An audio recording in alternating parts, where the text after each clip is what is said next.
From the opening screen, you can either log in with your barcode and PIN or as a guest.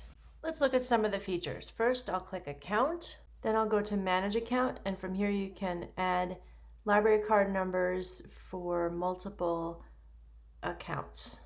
The Checkouts menu allows you to view and renew items you currently have out.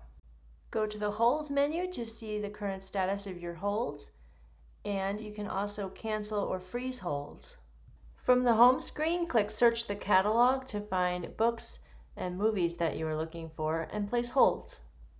Click on Event Calendar to see upcoming events and programs. In Digital Resources, you'll find ebooks, streaming video, and other digital content. Click Library Information to find directions to the library, our hours, a link to the website, or even a quick way to contact us.